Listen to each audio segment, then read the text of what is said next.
जय हिंद। इसके पिछले वीडियो में हमने पढ़ लिया था कि संयोजन अभिक्रिया क्या होती है और वियोजन अभिक्रिया क्या होती है। इस वीडियो में हम पढ़ेंगे कि विस्थापन अभिक्रिया क्या होती है। ठीक है, चलिए वीडियो को स्टार्ट करते हैं और देखते हैं विस्थापन अभिक्रिया के बारे में। ठीक है, तो आप लोग को घबराना नहीं है, थोड़ा सा अभिक्रिया ज़्यादा दिया हुआ है क्लास 10th में।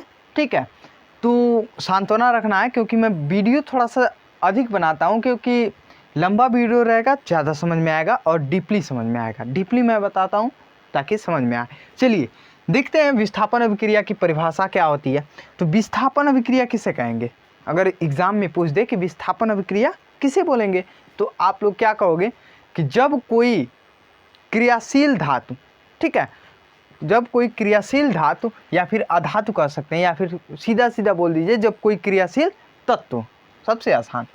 तो जब कोई क्रियाशील तत्व क्या करता है, किसी विलयन से, यदि कोई विलयन है या फिर कोई भी पदार्थ है, कोई दूसरा जो विलयन है उससे क्या करे, क्रिया करे। ठीक है, जैसे क्या कहा हमने कि जब कोई क्रियाशील यानी कि Fe ले लिए, यानी कि लोहा ले लिए, ठीक है, क्रियाशील तत्व क्या करे दूसरे विलयन से, यानी कि कोई भी विलयन ले लीजिए, कॉपर सल्फेट हमने ले लिया। ठीक है, एकदम आसान ले रहे हैं। तो यहाँ पे जब कोई क्रियाशील तत्व किसी दूसरी तत्व या फिर विलयन से क्या करता है, अभिक्रिया करता है। ठीक, यहाँ पे क्या किया, अभिक्रिया किया। तो अभिक्रिया करने के पश्चात इसमें जो कम क्रियाशील तत्व रहेगा ना, मान लीजिए ये अधिक क्रियाशील तत्व है, यहाँ पे कम क्रियाशील तत्व है। ठीक है, तो क्या करेगा, इसके जगह को हटा करके क्या करेगा, अपना आधिपत्य जमा लेगा। ठीक है, कैसे, इसको भी आप देख लीजिए। तो हमने क्या बताया इसकी परिभाषा में कि जब कोई अधिक क्रियाशील तत्व क्या करता है, किसी दूसरे जलीय विलयन हो सकता है या फिर कोई भी विलयन किसी दूसरे विलयन से अभिक्रिया करता है, तो कम क्रियाशील तत्व को हटा करके उसके स्थान को ग्रहण कर लेता है, तब हम क्या बोलेंगे, उसे विस्थापन अभिक्रिया उसे हम कहते हैं। तो देखते हैं कैसे हटा रहा है। तो इसका अभिक्रिया जब हम Fe का अभिक्रिया कॉपर सल्फेट से कराते हैं तो क्या करता है, ये Fe सल्फेट बना लेता है और कॉपर को हटा देता है, कहता है दूर ससुरा यहाँ से निकल। यहाँ से क्या करता है, बेचारा मुंह लटकाए, सल्फेट इधर कॉपर इधर निकल जाता है। ठीक, तो ये कॉपर सल्फेट है और ये क्या है, आयरन है। क्योंकि कॉपर, अब भैया कहोगे कॉपर कैसे हट गया, क्योंकि क्या है, Fe जो है वो इससे अधिक क्रियाशील है।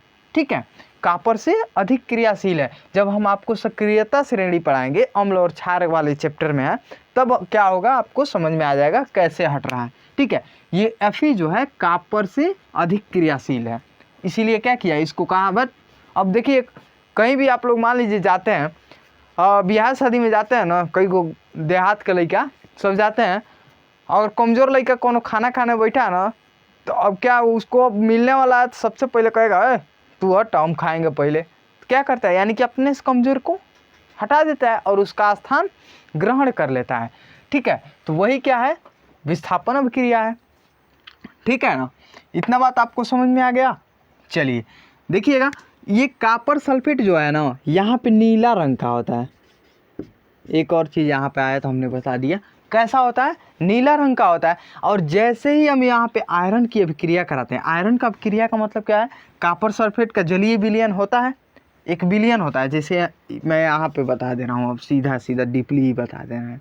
ठीक है, यहाँ पे लवण है किसका, तो कॉपर सल्फेट का, कॉपर सल्फेट का।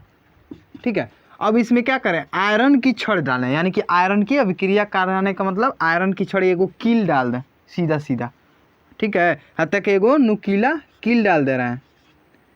ठीक, यहाँ पे जब हम कील डालेंगे तो इसके बीच क्या होगा, एक रिएक्शन होगा। ठीक है, एक अभिक्रिया होगी। तो इस रिएक्शन में क्या करेगा, ये क्या होगा, कॉपर इधर बाहर चला आएगा, कॉपर इधर बाहर निकल जाएगा और क्या बना लेगा, क्या तो बना लेगा यहाँ पे Fe सल्फेट। ठीक है, ये कॉपर कहाँ निकल गया, बाहर निकल गया। ये होता है नीला रंग का। और जैसे ही कॉपर बाहर निकलता है, ठीक है, अब कॉपर बाहर ही निकला तो कलर इसका चेंज हो जाता है। ठीक है, नीला रंग नहीं रहता है, कोई और कलर हो सकता है, ठीक है। अगर मुरझाइल है तो दूसरे कलर, नीमन है तो दूसरे कलर, ठीक है। इतना बात समझ में आया ना। चलिए अब देखते हैं थोड़ा सा और क्या चीज़ है। तो इसका भी भैया दो प्रकार है, विस्थापन अभिक्रिया का दो प्रकार। कौन कौन सा? एक होता है एकल विस्थापन, एकल विस्थापन अभिक्रिया। तो एकल विस्थापन अभिक्रिया में क्या होगा, जब कोई विस्थापन अभिक्रिया होती है उसमें एक तत्व को हटाया जाएगा, यानी कि एक तत्व भाग जाएगा। जैसे यहाँ पे हुआ है, आप Fe की अभिक्रिया कराएं तो एक ही गुण है, खाली क्या बोलते हैं, कापर ही ना हटा हुआ है, कापर ही विस्थापित हुआ है सिर्फ। तो ये क्या है, एकल विस्थापन का उदाहरण है। तो क्या बोलेंगे, ऐसी अभिक्रिया जिसमें केवल एक तत्व विस्थापित होता है उसे हम क्या बोलते हैं, एकल अभिक्रिया, ठीक है, एकल विस्थापन अभिक्रिया। तो एग्जाम्पल में क्या आप लोग लिख लोगे, कौन सा रिएक्शन लिखोगे, तो ये वाला आप रिएक्शन लिखोगे, ठीक है। मैंने पहले ही उदाहरण दे दिया है। अब आते हैं द्विविस्थापन अभिक्रिया, या फिर उसे हम बोलते हैं उभय अपघटन। उभय अपघटन या फिर द्विविस्थापन,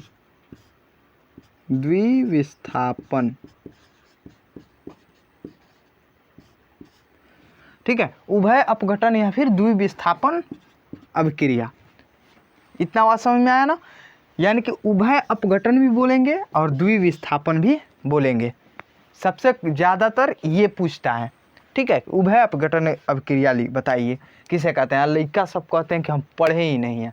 तो भैया कैसे नहीं पढ़े हो, क्योंकि द्विविस्थापन अभिक्रिया को ही हम क्या बोलते हैं, उभय अपघटन अभिक्रिया, ठीक है। तो उभय अपघटन अभिक्रिया में क्या होगा, यहाँ पे आप लोग दो देख रहे हैं, द्वि मतलब दुगु। जब कोई विस्थापन अभिक्रिया में दो तत्व विस्थापित हो जाएंगे तो हम क्या बोलेंगे, द्विविस्थापन अभिक्रिया। जैसे रिएक्शन हम क्या क्या लिख सकते हैं, कौन सा रिएक्शन लिखें, RX लिख दे रहे हैं रिएक्शन, ठीक है। तो यहाँ पे रिएक्शन में क्या क्या हो जाएगा, जैसे हम ले लें यहाँ पे सोडियम सल्फेट, ठीक है। जब हम सोडियम सल्फेट की अभिक्रिया क्या करें, बेरियम क्लोराइड से,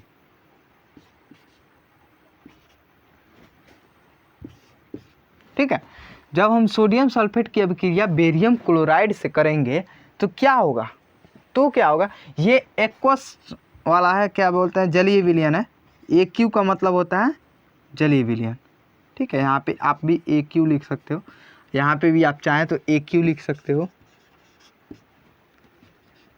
ये सारा जहाँ पे जलीय विलयन रहेगा वहाँ पे आप AQ लिख दोगे, ठीक है। तो AQ सॉल्यूशन यानी कि जलीय विलयन। तो यहाँ पे सोडियम सल्फेट की हम क्या करें, अभिक्रिया किससे कराएं, बेरियम क्लोराइड से।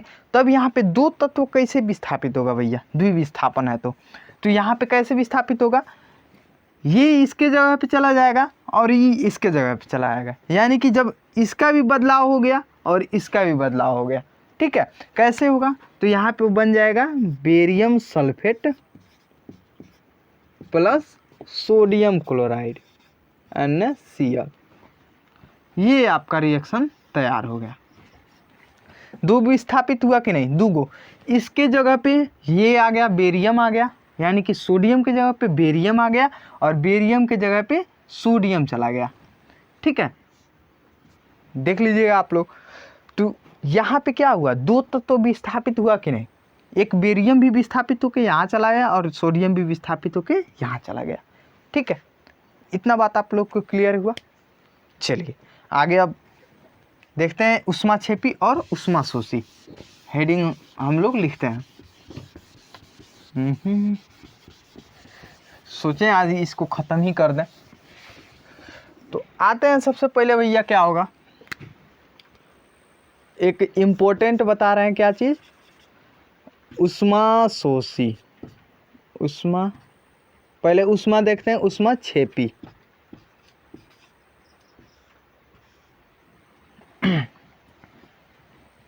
ठीक है, ऊष्माक्षेपी है ना, हेडिंग डाल दें, ठीक है। ऊष्माक्षेपी अभिक्रिया,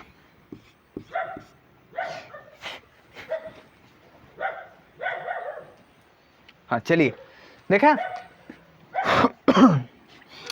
तो सबसे पहले मैं बता दूं ऊष्माक्षेपी की परिभाषा क्या होगी कि जब हम क्या करते हैं कोई तत्व, ठीक है, तत्व की अभिक्रिया कराते हैं, ठीक है, जब हम किसी तत्व की अभिक्रिया कराते हैं और वो क्या करता है ऊष्मा छोड़ता है, ठीक।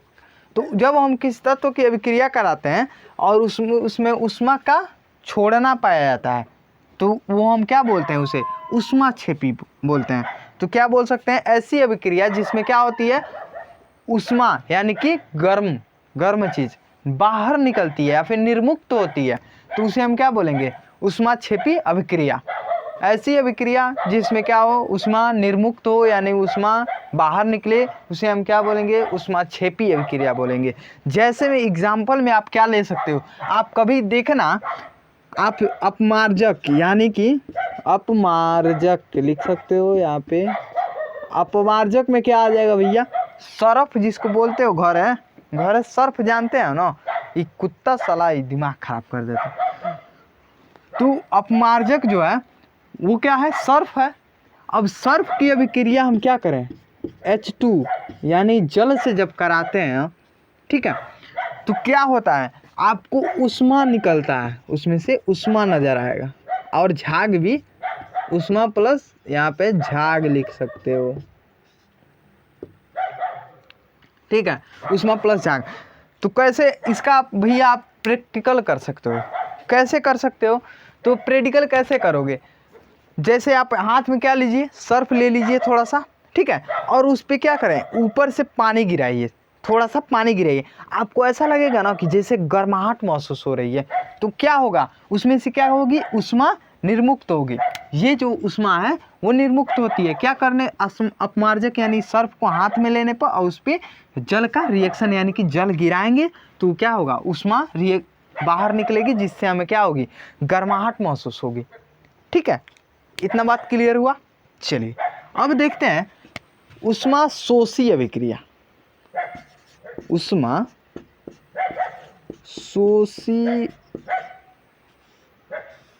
अभिक्रिया होगा, ठीक है, अभिक्रिया आप लोग लिख लीजिएगा दोनों में। तो ऊष्मा शोषी अभिक्रिया क्या होगी, तो ऊष्मा शोषी अभिक्रिया ऐसी अभिक्रिया, ठीक है, ऐसी अभिक्रिया जिसमें क्या होती है ऊष्मा को ग्रहण किया जाता है यानी ऊष्मा सोखा जाता है, ठीक है। अब इन दोनों को याद करने का ट्रिक क्या है, ऊष्माक्षेपी है ना, तो जिसमें ऊष्मा छोड़ा जाएगा यानी कि ऊष्मा निर्मुक्त होगी यानी ऊष्मा छोड़ा जाएगा वो ऊष्माक्षेपी, और जिसमें ऊष्मा सोखेगा, ठीक है, सीधा सीधा ट्रिक हो गया। एक तो ऊष्मा जिसमें सोखेगा वो ऊष्मा शोषी और ऊष्मा जिसमें छोड़ेगा ऊष्मा छेपी। तो ऊष्मा शोषी में ऊष्मा क्या होगी, अवशोषित होगी, ठीक है। तो अवशोषित कैसे होगी, जैसे में एग्जाम्पल आप ले लोगे ना, जैसे ग्लूकॉन डी आता है, एक ठो ग्लूकॉन डी,